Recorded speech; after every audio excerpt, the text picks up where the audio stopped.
Assalamualaikum warahmatullahi wabarakatuh dan salam sejahtera. Kembali lagi kita di dalam kelas sains tingkatan 4. Kita masih lagi belajar dalam bab 1, langkah keselamatan di dalam makmal. Untuk pembelajaran kali ini, kita akan membincangkan topik 1.3, pemadam kebakaran. Jenis pemadam kebakaran. Alat pemadam kebakaran ialah sejenis alat yang digunakan untuk mengawal atau memadamkan kebakaran. Terdapat 4 jenis alat pemadam kebakaran yang biasa digunakan. Alat pemadam kebakaran dikelaskan berdasarkan medium pemadam kebakaran. Jenis alat pemadam kebakaran yang biasa digunakan ialah seperti di dalam rajah 1.2. Baik, kita lihat rajah 1.2 di bawah ni. Ini ialah jenis-jenis alat pemadam kebakaran. Baik, saya kecilkan sikit supaya kita dapat lihat keseluruhannya. Baik, ini ialah jenis alat pemadam kebakaran. 4 jenis. Yang pertama ialah air. Air ni labelnya warna merah. Digunakan untuk memadam kebakaran yang melibatkan bahan seperti kain, kertas dan kayu, bahan-bahan pepejal ya. Kemudian buih, labelnya berwarna krim, digunakan untuk memadam kebakaran yang melibatkan bahan pepejal seperti kayu dan kertas serta jenis cecair atau gas yang mudah terbakar seperti minyak, cat dan gas asli. Yang ketiga ialah karbon dioksida. Jenis ini labelnya berwarna hitam. Digunakan untuk memadam kebakaran yang melibatkan peralatan elektrik, gas dan wap. Dan yang terakhir, serbuk kering. Labelnya berwarna biru. Digunakan untuk memadam semua jenis kebakaran. Okey, jenis ini boleh digunakan untuk memadam semua jenis kebakaran. Kebakaran boleh dibahagikan kepada beberapa jenis berdasarkan bahan api yang terbakar. Alat pemadam kebakaran perlu digunakan berdasarkan potensi punca-punca kelas kebakaran yang dikenal pasti di suatu bangunan atau kawasan. Jadual 1.2 menunjukkan jenis kebakaran dan jenis alat pemadam kebakaran yang sesuai digunakan. Baik, kita lihat jadual 1.2 di bawah ni. Okey, ini jenis kebakaran terbahagi kepada 6. Kelas A, kelas B, kelas C, kelas D, kelas E dan kelas F. Kita lihat satu per satu. Baik, kelas A ialah kebakaran yang melibatkan bahan api mudah terbakar jenis pepejal, kecuali logam, seperti kayu, kertas, kain dan sebarang bahan mudah terbakar. Ini tak termasuk logam ya. Jenis alat pemadam kebakaran ialah air, buih dan serbuk kering. Kemudian jenis kebakaran kelas B. Kebakaran melibatkan jenis cecair seperti petrol, kerosin, diesel, cat, varnis dan lain-lain. Jenis alat pemadam kebakarannya ialah buih, serbuk kering dan karbon dioksida. Kelas C, kebakaran melibatkan gas seperti gas LPG, LNG, oksigen dan lain-lain. Alat pemadam api yang boleh digunakan ialah serbuk kering dan karbon dioksida.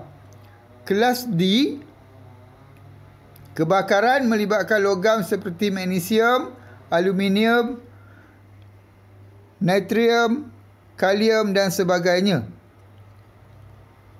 Alat pemadam kebakaran yang paling sesuai ialah serbuk kering.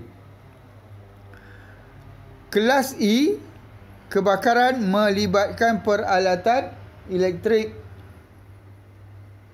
Alat pemadam kebakaran yang sesuai ialah serbuk kering dan karbon dioksida. Dan yang terakhir ialah kelas F, kebakaran melibatkan lemak dan minyak.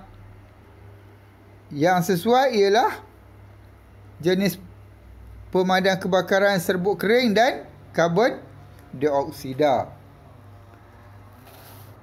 Alat pemadam kebakaran lain yang digunakan adalah seperti pemadam kebakaran jenis ABC, selimut kebakaran, pasir dan air. Pasir boleh digunakan untuk memadam kebakaran awal. Air pula boleh digunakan untuk memadam kebakaran kecuali kebakaran yang berpunca daripada minyak.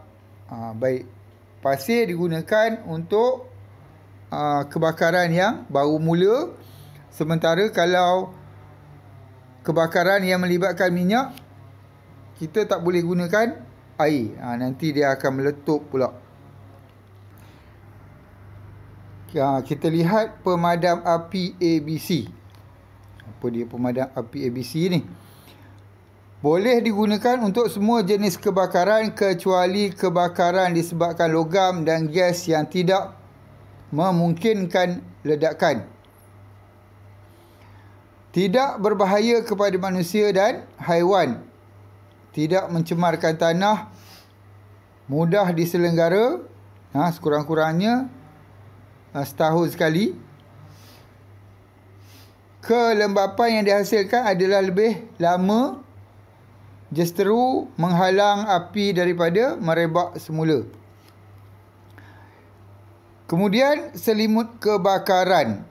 Selimut kebakaran diperbuat daripada 2 lapisan gentian kaca.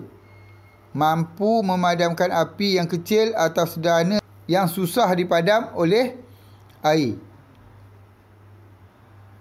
Memadamkan api pada badan mangsa dengan menyelimut badan mangsa. Gunakan alat ni dengan menyelimutkan badan mangsa. Namanya pun selimut kebakaran kan. Seterusnya kita lihat bagaimana kaedah penggunaan pemadam kebakaran. Kaedah penggunaan pemadam kebakaran. Alat pemadam kebakaran sangat mudah digunakan. Walau bagaimanapun, kita perlu belajar cara yang betul untuk menggunakan alat pemadam kebakaran ini. Memang alat ni mudah digunakan, tapi nak kena tahu jugalah cara nak menggunakan.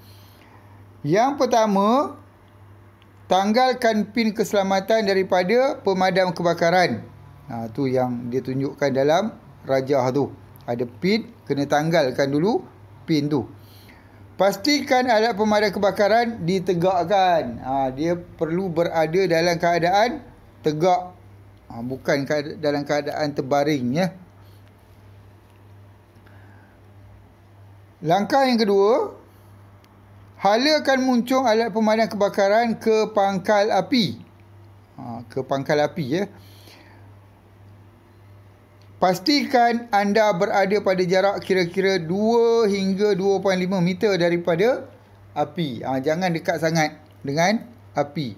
Lebih kurang ada 2 hingga 2.5 meter daripada api.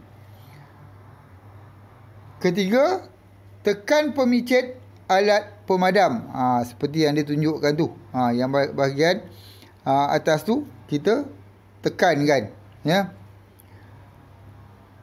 Yang keempat, ratakan semburan ke seluruh sumber api dengan menggerakkan muncungnya dari sisi ke sisi. Kita kena gerakkan ke kiri ke kanan. Ataupun daripada sisi ke sisi. Baik. Seterusnya kita lihat bagaimana kaedahnya untuk menjalankan audit alat pemadam kebakaran di sekolah. Kita kena tengok. Biasanya beberapa alat pemadam kebakaran disediakan dan ditempatkan di sekitar sekolah. Namun begitu, adakah alat pemadam kebakaran yang ada di sekolah anda dapat berfungsi dengan baik sekiranya berlaku kebakaran? Itu sebab dia kena perlu buat penyelenggaraan supaya alat-alat ni berada dalam keadaan yang baik. Bagaimanakah anda boleh menjalankan audit alat pemadam kebakaran di sekolah? Pertama, kita kena lihat apa tu?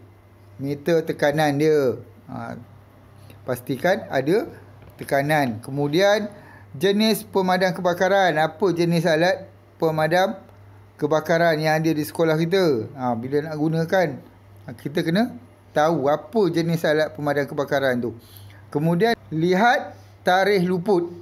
Lihat tarikh luput pada alat pemadam kebakaran ni. Ya.